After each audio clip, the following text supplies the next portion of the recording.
와우. 안녕하세요. 복싱 매니지먼트 코리아 황현철입니다.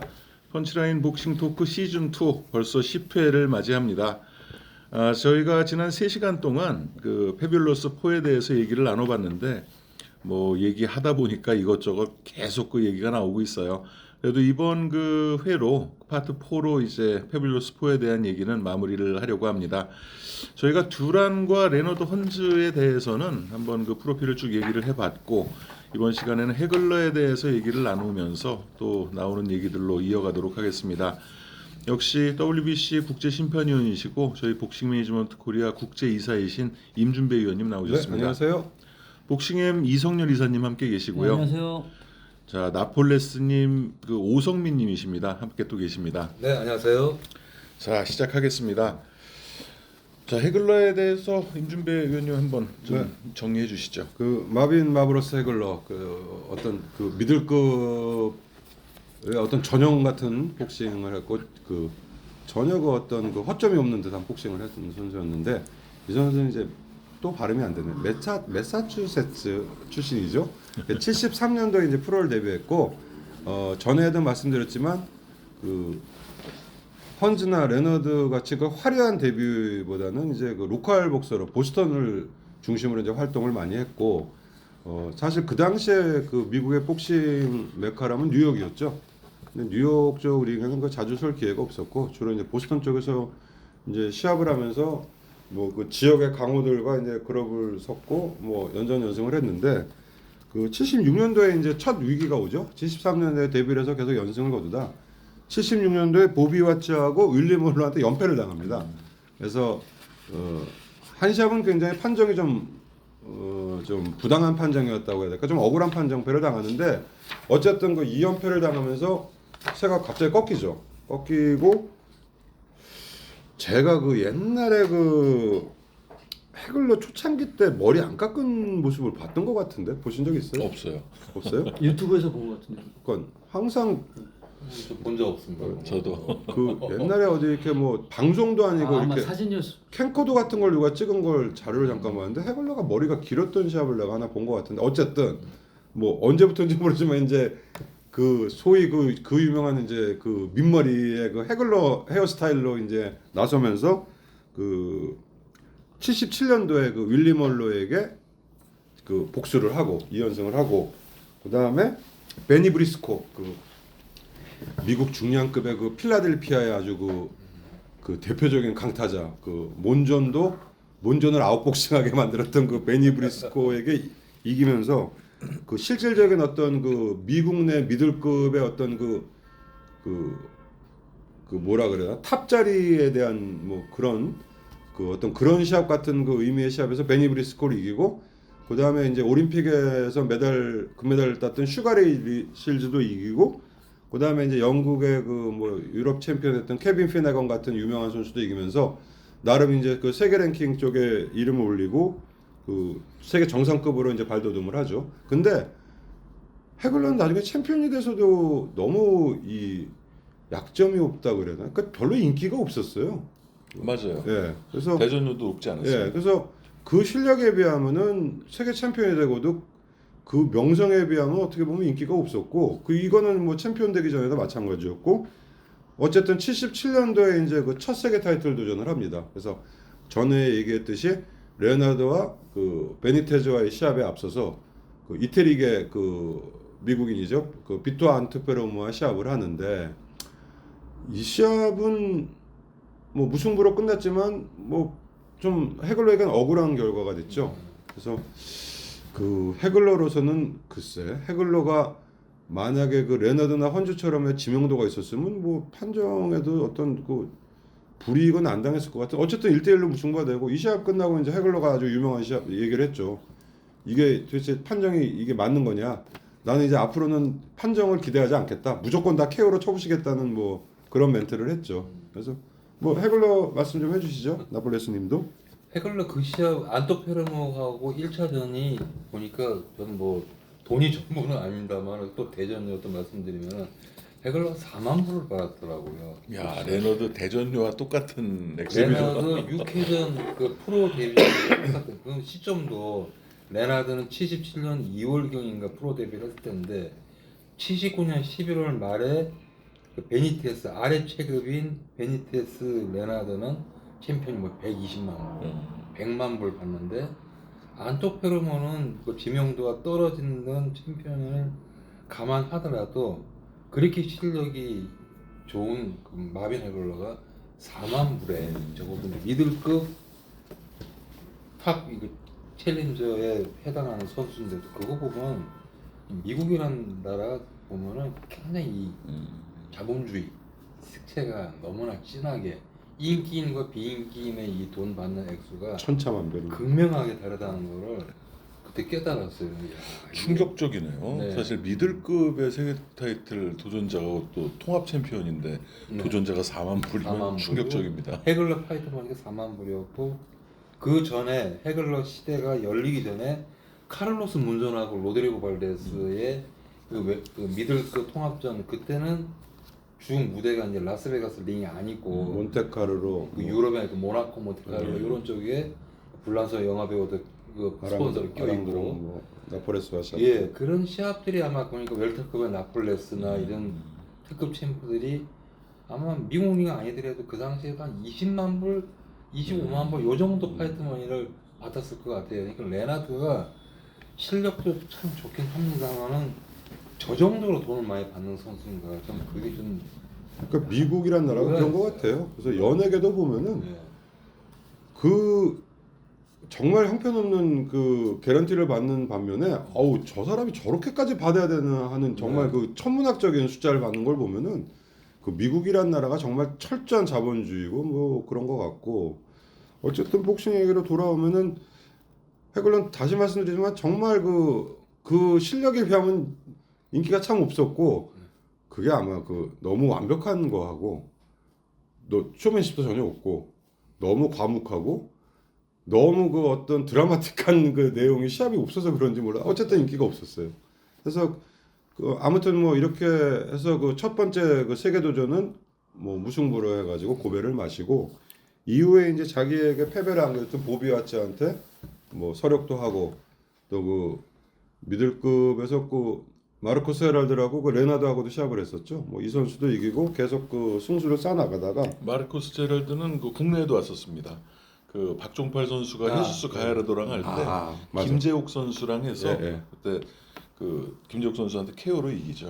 그 마르코스 헤랄드가 의외로 굉장히 터프해요. 그러면. 예, 굉장히 길쭉한데 근데 국내 소개가 잘못됐어요. 그 선수가 100전 가까운 선수인데 예. 국내 이상하게 전적이 소개돼서 전 딴 선수인 줄 알았는데 그 선수가 맞더라고요. 그러니까 뭐 헤글러라든지 레나드 케어가 안 돼요. 굉장히 그 가늘게 생겼는데 복싱은 굉장히 터프하게 하더라고. 그 헤럴드 저 헤글러에게도 판정으로 버텼는데 네. 헌즈한테 2회 KO 되지 않나요? 헌즈한테 케어됐다. 예, 예. 근데 어쨌든 하여간 뭐 그 선수도 이거에서 80년도 9월에 이제 드디어 두 번째 세계 타이틀 도전을 하죠. 그래서 알란 민터는 그 비토 안트페로무에게 이상한 판정으로 타이틀을 뺏었죠. 그렇죠. 예, 그래서 미국에서 했는데 안트페로모가 졌어요. 그래서 굉장히 그 안트페로모가 그 항의를 하고 이게 도대체 이게 내 나라가 맞냐고 뭐 어쨌든 뭐 알란 민터가 그렇게 그 타이틀을 빼앗았고 안트페로모와의 재전에서는 뭐 안트페로모의 고질적인 그 눈부상으로 인해서 TKO로 이겼는데 이때는 이제 분위기가 드디어 마빈 헤글러가 세계 챔피언이 되는구나. 그러니까 이게 알란 민터가 챔피언이고 그 알란 민터의 홈링인 영국에서 함에도 불구하고 뭐 이건 알란 민터의 승리는 안중에도 없고 드디어 헤글러가 세계 챔피언이 되는구나 뭐 이런 그 숨겨진 실력자가 드디어 마침내 세계 정상에 오르는구나 약간 그런 분위기였고 실제 시합도 뭐 완사이드하게 뭐 알란 민터를 피투성이로 만들고 너무 그 싱겁게 3라운드에 그 눈부상 심하면서 추접되니까 막 그 영국 관중들이 막 난동 부리다시피 막 뭐 날리고 뭐 그랬던 기억이 납니다. 네. 그 시합 보셨죠? 아 봤죠. 민터가 계속 그 링 그 4방 군대로 그냥 도망 다니면서 그 헤글러의 펀치 세례를 뭐 피하지 쫓겨다니죠. 못했는데. 쫓겨다녀. 그렇죠.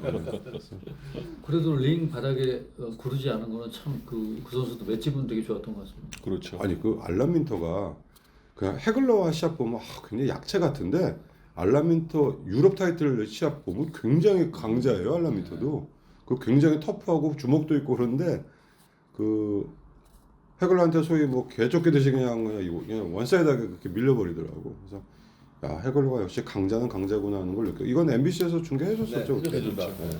생중계였나요? 이게 생중계는 아니었던 것 약간 같아요. 지연 중계 같은데. 바로 나중에 아마 해줬던 네. 거. 그리고 뭐 영국이면은 새벽에 했어야 되는데 그건 아닌 거 같아요. 아, 그러네요. 그래서 뭐 이렇게 돼서 이제 드디어 그 세계 챔피언이 되고 이때부터 이제 12차까지 방어를 하는데 뭐 시합 내용은 좀 얘기를 해주시죠. 그냥 뭐 큰 위험 없이 정말 무난한 그 방어전을 계속 해나가죠. 그래서 사실 1차 방어전에서 이제 오벨메이어스와 붙는데 오벨메이어스는 뭐 아시다시피 박종팔 선수를 이기고 어떤 도전자 자격을 획득을 해서 이 시합은 오히려 해글러가 좀 위험하지 않을까 하는 예상평도 있었어요. 그렇죠. 예. 그 보스턴에서 하는데 그 첫 방어전은 박종팔 선수랑 하기 전이고, 예, 예. 그러니까 로벨메이어스 그렇구나, 2차전을 그렇구나. 앞두고. 좀 그래서 첫 방어전에서는 이제 오벨메이어스가 굉장히 좀 강자였죠. 과대 포장되다시피 해가지고 전승에 또 KO도 그리고 뭐 신체 조건도 굉장히 그렇죠. 좋아가지고 좀 갸웃거렸는데 뭐 거의 완사이드하게 그 보스턴 자기 홈링에서 시합을 해서 이제 이기고 그 다음부터는 뭐 승승장구죠. 안트페론과의 재전에서도 뭐 피투성을 만들고 이제 소위 그 링의 미치광이의 그 전성 시대가 시작이 되는 거죠. 마빈 해글러는 뭐 피를 부른다 뭐 네. 이제 이런 얘기도 나왔고요. 근데 아까 얘기하고 이제 그 이렇게 연결되는데 너무 완벽하게 이게 재미가 없더라고. 좀 위험한 장면도 가끔 보여야 되는데.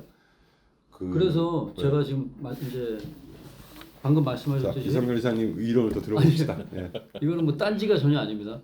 마빈 해글러가 앞으로 이제 지금 방금 말씀하신 데부터 앞으로 이제 방어전 할 때까지 너무 완벽하게 다 쓸어버렸기 때문에 아까 그리고 또 이제 나폴레스님 말씀하신 한 체급에서 굉장히 강한 이미지를 줬고 또 실제 그만큼 지금 역대급으로다가도 미들급의 최강자로 지금 인정받고 있기 때문에 거기에 대한 의견은 전혀 없습니다. 근데 단 지금 오늘의 주제는 패블리스 4잖아요. 그래서 제 기준으로 뭐 두란 베니테즈. 아니 베니테스 좀 있다라고요. 슈가레 레너드 1위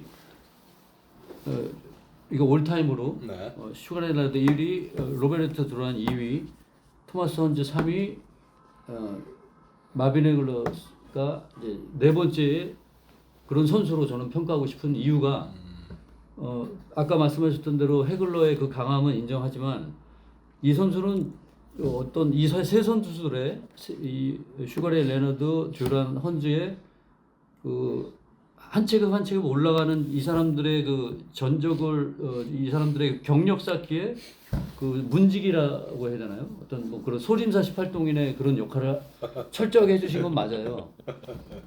그러니까 이 선수들의 아래 체급부터 한 체급 한 체급 자기의 그 캐리어를 쌓아 올라가면서 세 체급, 네 체급, 다섯 체급씩 이렇게 올려가면서 본인들의 그 강함과 선수로서의 캐리어를 증명해 나가면서 미들급이라는 데 딱 걸려버리는 거죠. 그래서 그때 최강자인 마빈 해글러가 한 차례씩 다 이제 베니테스는 빼고 한 차례씩 미들급에서 한 차례씩 격돌이 가는데 거기서부터는 마빈 해글러의 입장에서는 약간 속으로는 약간 좀 식은 죽 먹기가 아니었을까.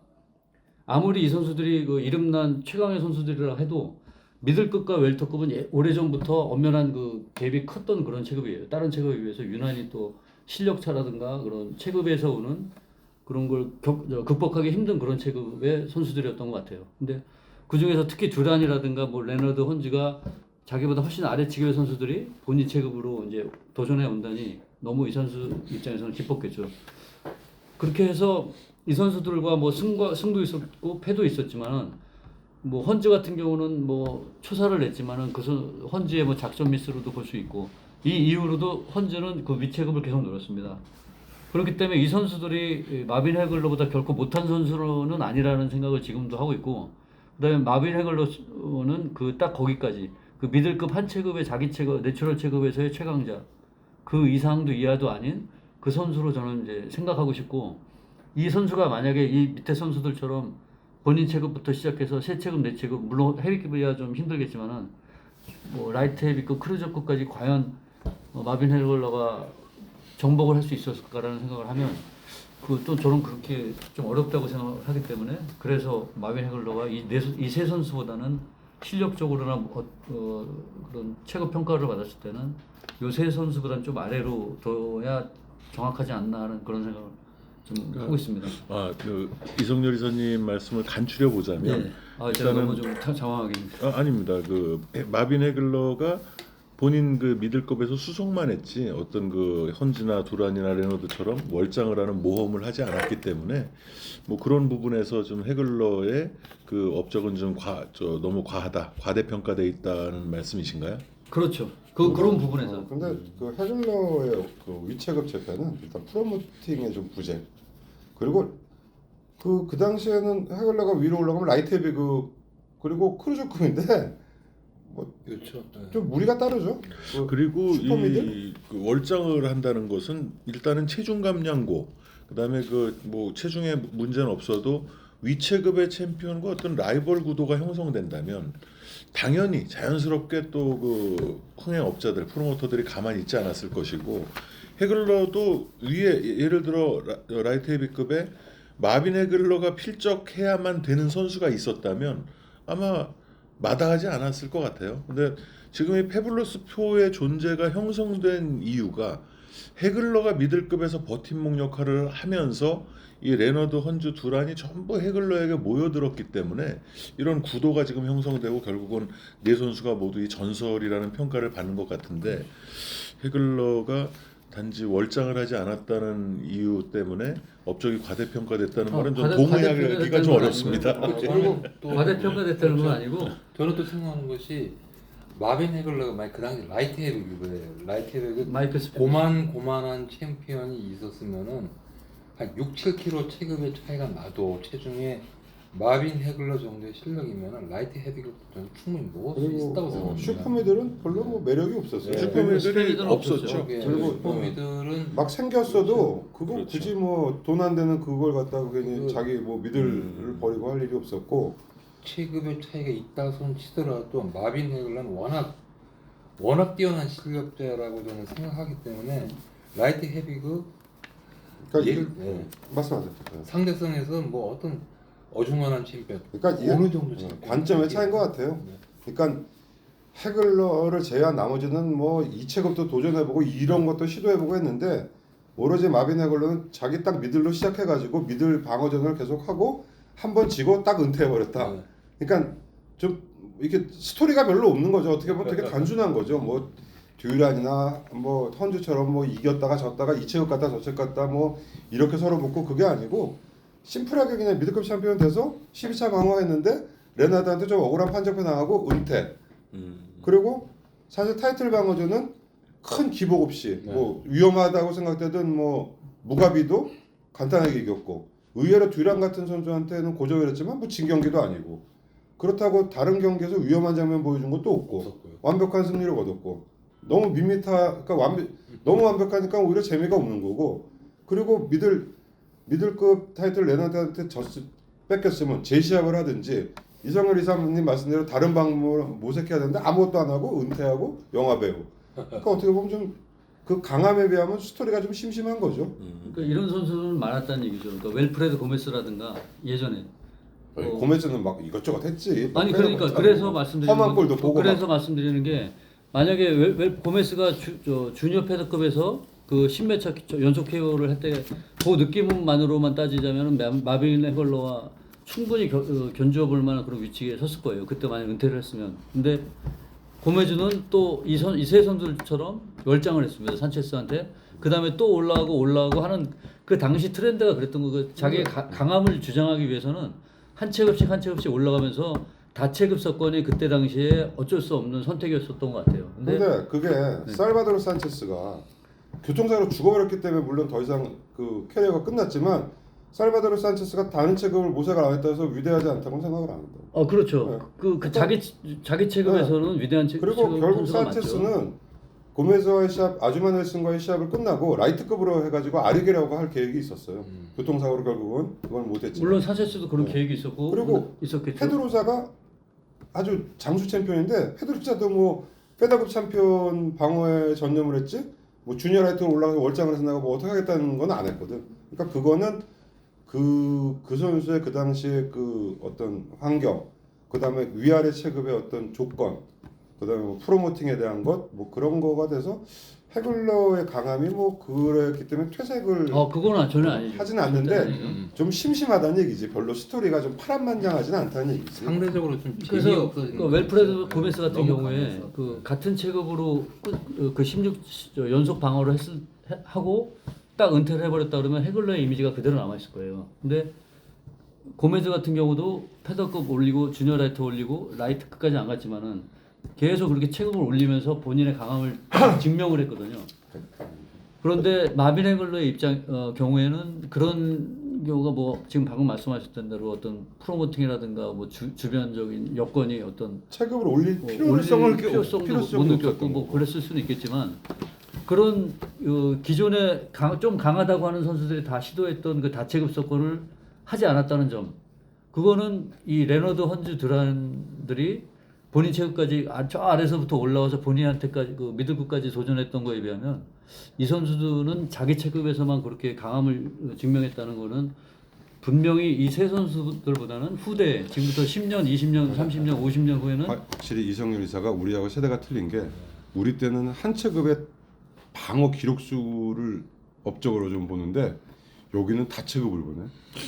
왜냐하면 그때 그 시대적으로 그랬으니까. 근데 마비레 글러 경우는 좀 같이 적용시키기가 좀 어렵다고 좀 느껴지는 게 저도 카를로스 몬존이 14번을 방어하면서 라이트 헤비급으로 올리지 않았다고 왜 월장을 안 하느냐는 말을 듣진 않았거든요. 오히려 문전은 라이트 헤비부터 돼. 그렇죠. 그 충분한 체격이 제격 조건이 됐음에도 불구하고 그냥 영원한 미드웨이트로 그냥 남았고 또 그 이어받은 결국은 헤글러도 이제 그 미드웨이트에서 뭐 라이트 헤비급으로 굳이 갈 이유가 그러니까 그 헤글러와 체급을 올리는 것이 강함을 증명하는 것과 꼭 비례하지는 않는다고. 저는 비례한다고 생각했고요. 왜냐하면 이 세 선수들이 라이트급부터 웰터급부터 이렇게 하나하나 올라가면서 어쨌든 미들을 겹칠 수밖에 없는 그런 상황이었고. 그런 이론이면 이해. 장종건은 무지하게 위대한데 유명호는 안 위대한 거네.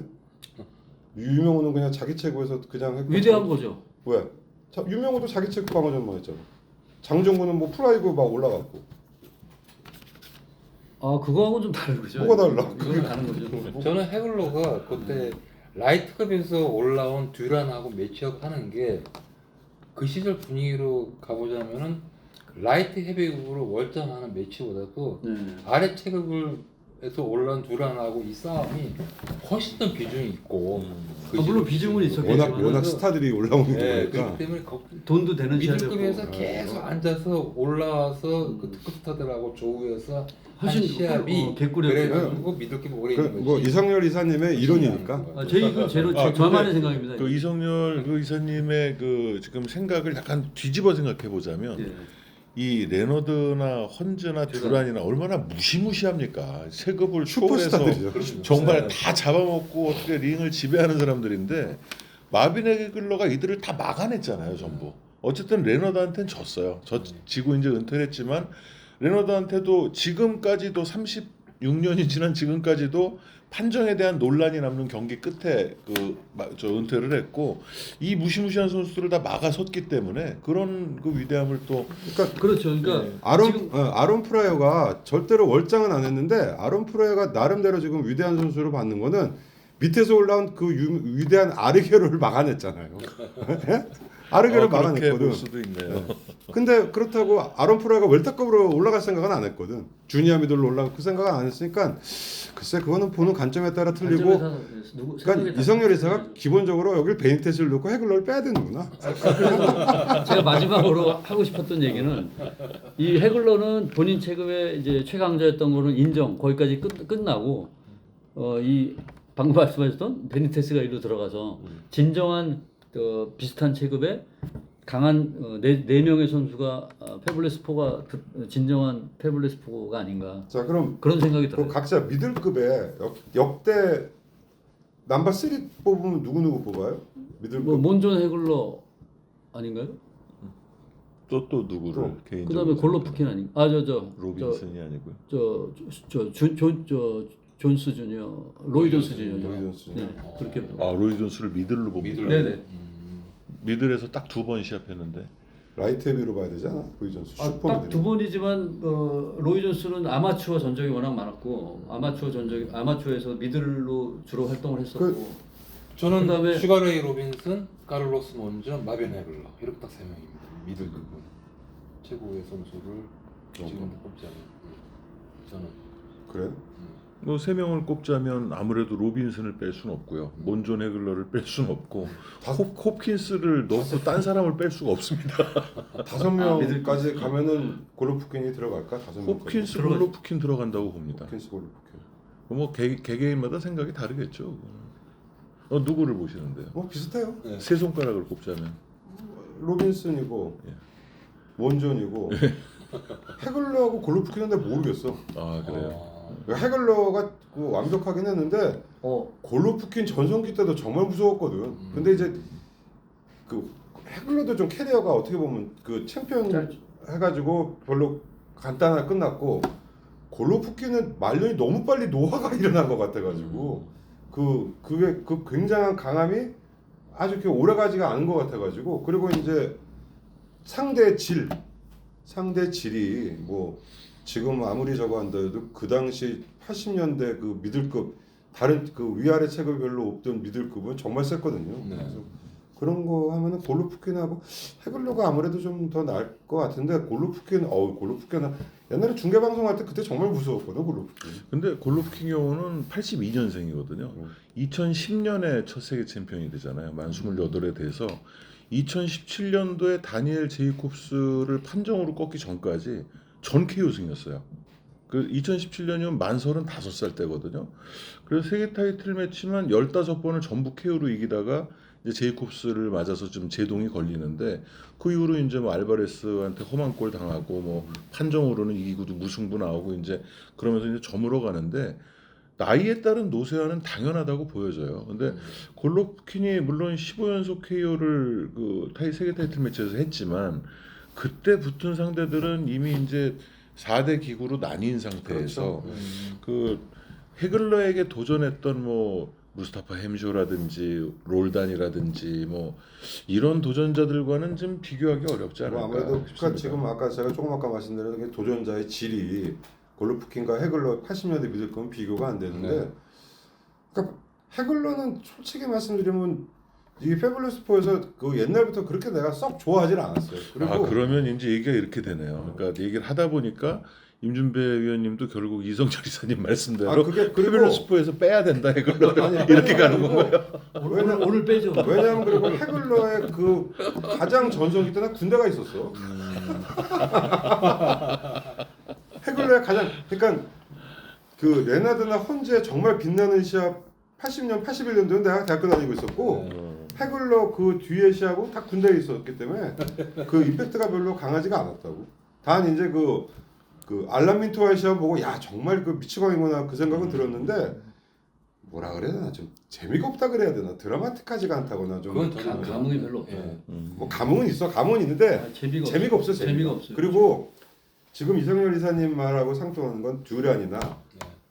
뭐 레나드나 그 헌즈다 막 질 때는 막 와장창 지는 게 있으니까 약간 연민의 정이 남아 있는데 저희가한테 그게 없어 헤글러한테는. 응? 그리고 뭐 그 레나드한테 진 것도 아까 뭐 레나드가 뭐 2점 차로 이겼네 뭐 헌즈가 뭐 저 헤글러가 이겼네 하는데 그렇게 아주 뭐 완패고 뭐 처참한 패배가 아니기 때문에 저 선수에게는 어떤 비참함을 본 적이 없어서 그런 것 같아. 그래서 연민의 전이 전혀 없는 것 같아. 뭐 또 본인에게 패나 무승부를 안겨줬던 선수들한테 다 KO로 복수를 하잖아요. 근데 그 미국인 점수도 마찬가지 아니에요? 그러니까 챔피언 돼서도 그렇게 뭐 인기가 아주 그 실력에 비해서 인기가 높지가 않았고 상대적으로 파이트 머니도 네. 아까 얘기한 선수들에 비하면 상대적으로 적었고.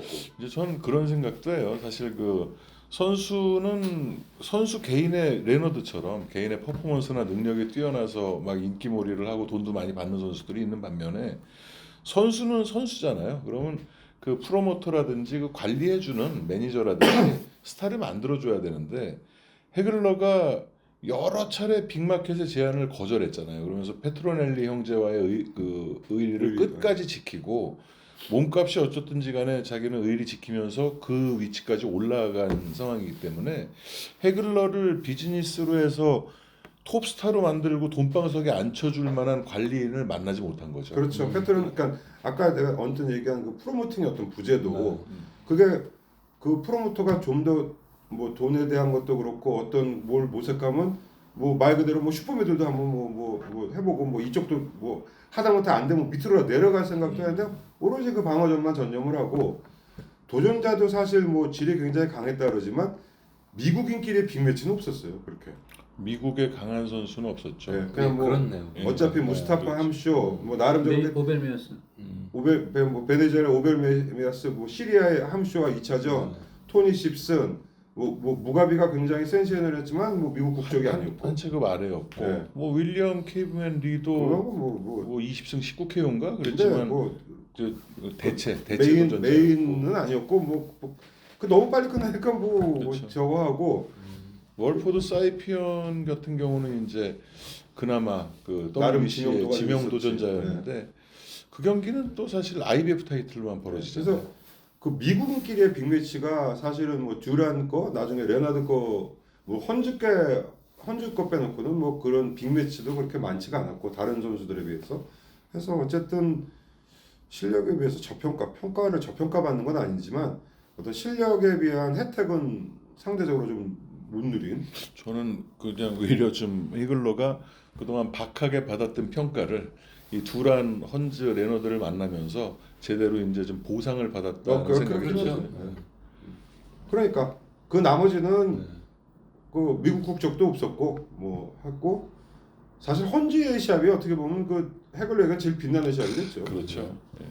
그리고 듀란 시합은 뭐 나름 롤단 시합도 꽤 인기를 끌긴 끌었어요. 그러네요. 네, 그래서 했는데 사실 무스타파 함쇼 같은 선수는 강한 선수이긴 한데 그 두 번의 방어전은 뭐 특히 한국 같은 데서는 크게 뭐 잘 홍보도 안 됐고 뭐 어필도 안 됐던 시합이고 오베메이아스 시합도 1차전은 보스턴에서 했고 2차전은 이태리에 가서 했거든요. 그러니까 별로 그렇게 매스컴의 주목을 못 받았고 하다 보니까 그랬던 것 같습니다. 실력에 비해서 어떤 그런 게 좀 모자랐던 헌즈하고 시합을 하기 전까지는 그 당시 두란전부터 예, 이제 두란전서부터 근데 두란은 또 라이트급에서부터 올라가기 하이체급에서 올라갔기 때문에 그렇고 제 기억에 나면 그 당시 스포츠 관련 기사에 보면은 이 카를로스 몬존하고 비교하면은 뭔지 모르게 몬존이 더 위대한 강골한 챔프로 인식이 되는 그런 기사를 많이 접했는데 그 문제가 헌즈 시합의 3라운드 완벽한 KO승 이후에는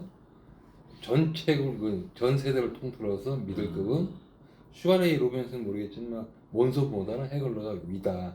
그 얘기를 들었던 게 헌스 시합을 이기고 난 이후. 가상 대결하면 해글러가 이긴다는 게 많을 걸 몬존보다는. 지금 훨씬 그렇다고 많죠. 봐야죠. 몬존은 저희도 펀치라인 복싱 시즌 1 때 한번 얘기했었죠. 몬존은 정말 안 넘어갈 것 같긴 한데 해글러에 비하면 굉장히 그 70년대 복싱이 단순하니까. 네.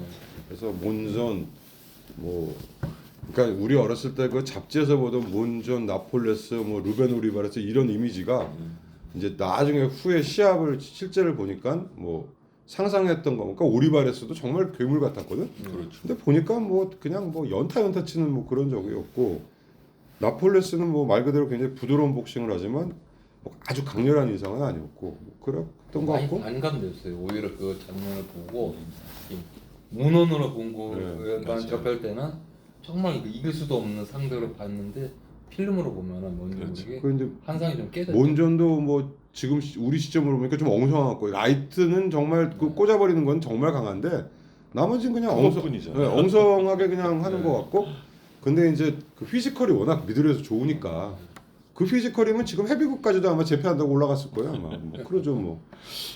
뭐 해글러에 대해서 이런 어쨌든 그 심도 깊은 얘기가 꼭 좀 필요한 한 부분 같은데 오늘 이성열 이사님이 좋은 화두를 던져서 얘기를 한번 이어가 보고 있지만 한번 오늘 이런 가상을 한번 해보죠. 마빈 해글러가 한 체급 올려서 마이클 스핑크스가 라이트 헤비급을 지배할 때 그때 이제 드와이트 브렉스턴을 83년도에 통합전에서 이기고 통합 챔피언이 돼서 그 시점이 이제 해글러가 막 두란이랑 하던 그 시기와 맞물리거든요. 그럼 그때 한번 해글러가 체급을 올려서 스핑크스와 붙었다고 치면 이사님 어떻게 고전은 예상하십니까? 스핑크스가 고전은 했겠지만은 뭐 무리 없는 판정으로 마이클 스핑크스의 판정성을 저는 생각하고 있습니다. 스핑크스가 이긴다고? 예. 나는 해글러가 이겼을 것 같은데. 그러니까 스핑크스가 피지컬도 좋고 일격 필살은 있는데 기복이 심해요. 그리고 사실 라이트 헤비급 시절에 제대로 뭐 그 강자다운 강자는 뭐 콰이 정도? 그 정도고 뭐 나머지 뭐 에디 데이비스를 비롯해서 서덜랜드이 다 그렇게 강자는 아니었거든요. 에디 그래서 무스타파 무하마드나 예, 뭐 그 에디 무스타파 무하마드도 이미 전성기 지난 그렇죠. 시절이었고 말년이었고요. 그래서 스핑크스가 뭐 이렇게 그 시합을 보면은 굉장히 그 필살 일격은 있는데 해글러의 압박에 못 당했을 것 같은데.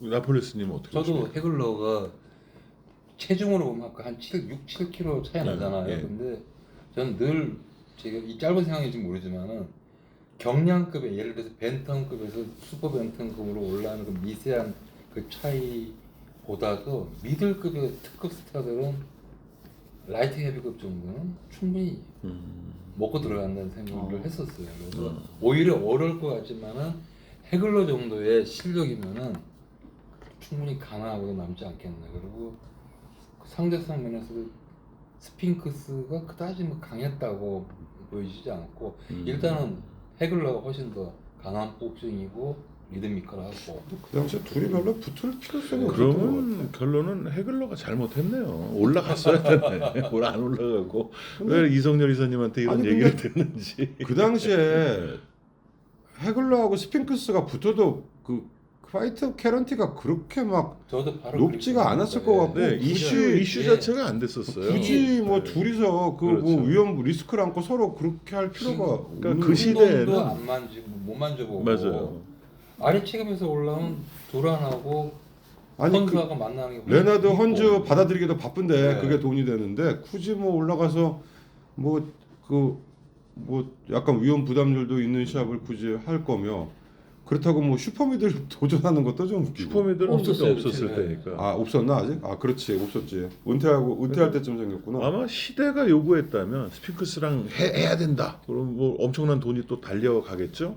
그렇다면 해글러가 했을 것 같은데 그런 필요성이 전혀 없었기 때문에 할 이유가 없었던 것 같아요. 그 당시에 그 시대 저도 뭐 그 시대에는 이제 살아왔기 때문에 이렇게 체감을 하고 있지만 그런 그 해글러와 스핑크스의 대결, 해글러가 라이트 헤비급으로 올려야 된다는 어떤 그런 의무감은 전혀 요구되질 않았어요. 그 당시에도 이렇게 항상 그 위체급하고 이렇게 항상 이렇게 매치설이 있었는데 해글러 스핑크스설은 이렇게 별로 안 나와 얘기가 없었어. 그 당시에. 그렇죠. 그 뭐 아르게어하고 뭐 프라이어하고 누구하고 뭐 설리고 뭐 쭉 있었는데 해글러 스핑크스 얘기는 별로 들어본 적이 없는 거죠. 저 산체스 아르게오라든지 그렇죠. 그리고 뭐 실제로 이제 벌어질 뻔했었고. 저거하고 뭐 좀 전이지만 뭐 페드로자하고 누구하고 하네 뭐 아론 프라이어가 누구하고 하네 있었는데 해글러는 뭐 스핑크스하고 굳이 그러니까 해글러가 반드시 그 위체급을 올려서 이 선수들처럼 다체급을 석권했어야 된다라는 얘기가 아니라 이 듀란 레너드 저 헌즈처럼 본인의 그 강함을 증명하기 위해서 한 체급씩 올려가면서 이제 다체급을 석권해가는 과정을 겪었잖아요. 이 사람 올라갈 데가 선수들은. 없다니까. 그런데 그 다음에 바로 끌으셨네. 그리고 또 그 그렇죠. 근데 이 헌스가 네.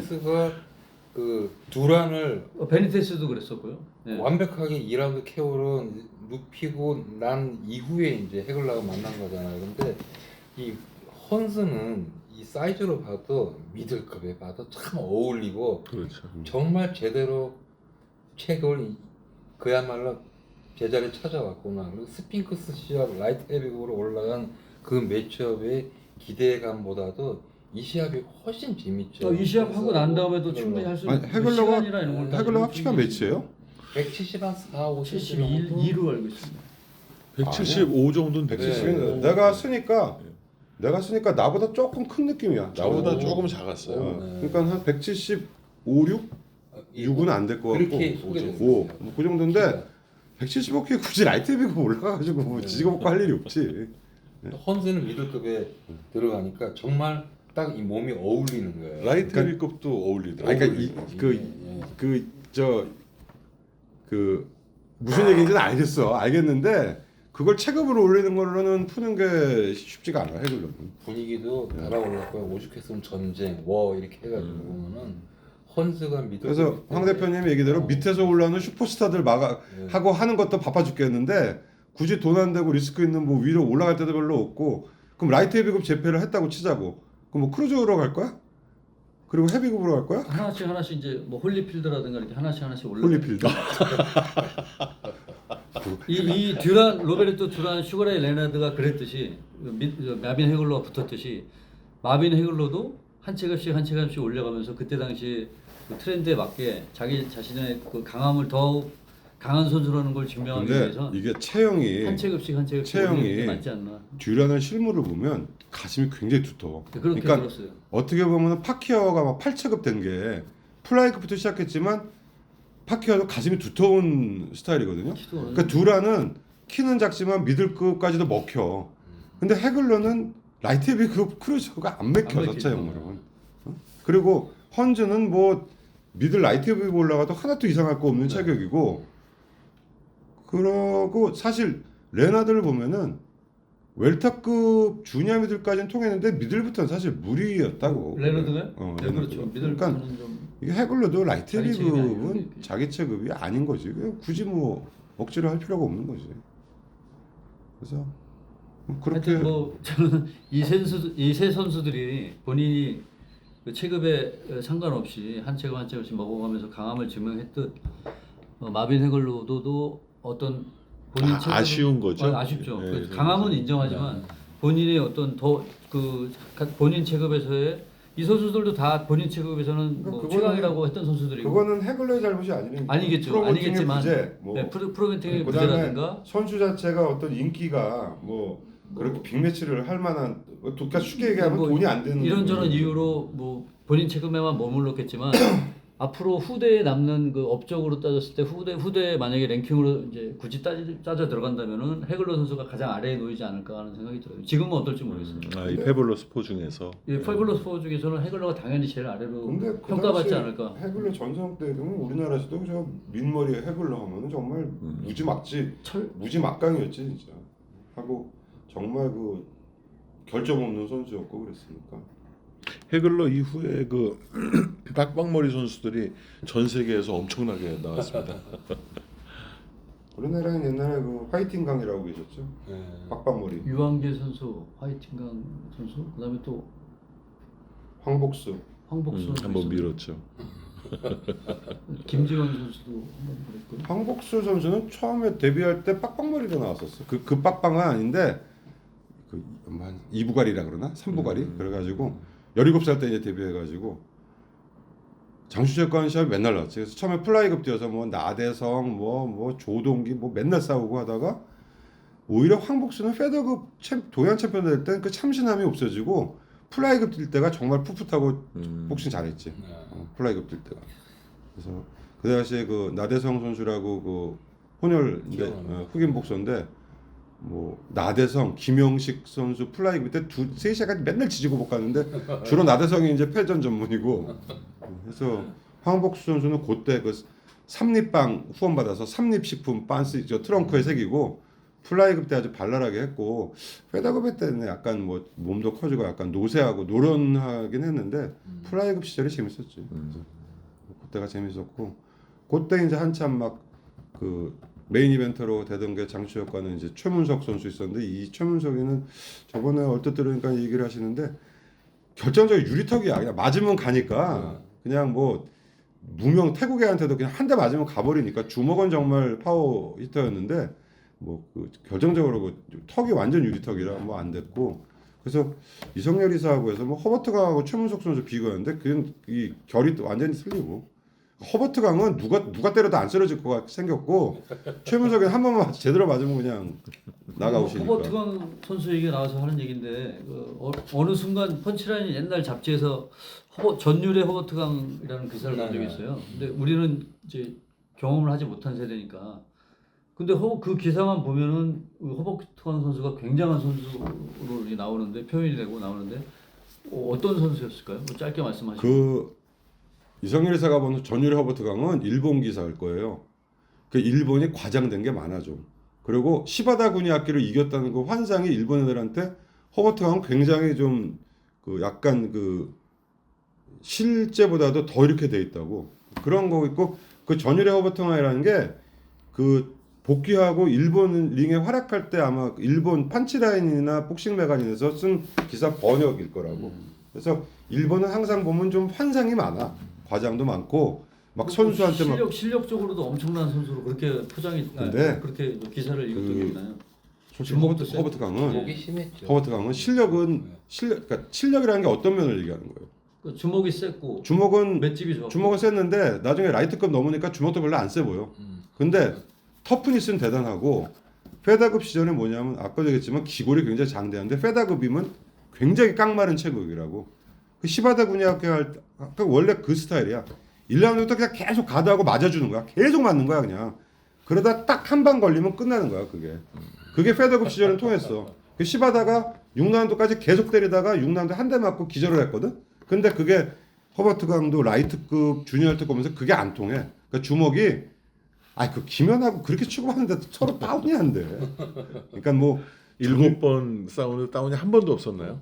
다운된 건 못 봤어요 서로. 근데 뭐 전율에 물론 김연 선수도 굉장히 터프하긴 했는데 전율에 뭐 저거 한 건 이제 일본 쪽 표현이고 페다급 시절은 내가 못 봤어요. 일본 가서 동양 챔피언 되고 시바다 군야키를 뻗게 하는 건 못 봤는데. 그건 너무 옛날 일이고. 그렇죠. 그러니까 내가 볼 때 그 체격의 페다급이었으면 주먹이 어마어마했을 거야. 근데 체급이 올라가면서는 뭐 그렇게 강타자 같지는 않고 스타일은 여전히 대주는 스타일에 크게 누르는 스타일이야. 근데 뭐 사실 그 이후로 한국에서 그렇게 성적이 좋지가 않았다고. 뭐 김종호하고도 무슨 보고 필리핀하고 누구하고도 무슨 보고. 그래서 옛날 우리 선수들을 뭐 폄하하면 안 되겠지만 뭐 성황일 선수라든가 허버트 강 선수 얘기가 나올 때마다 성황일 선수는 뭐 아웃복싱이 굉장히 아름답고 서강일은 틀려.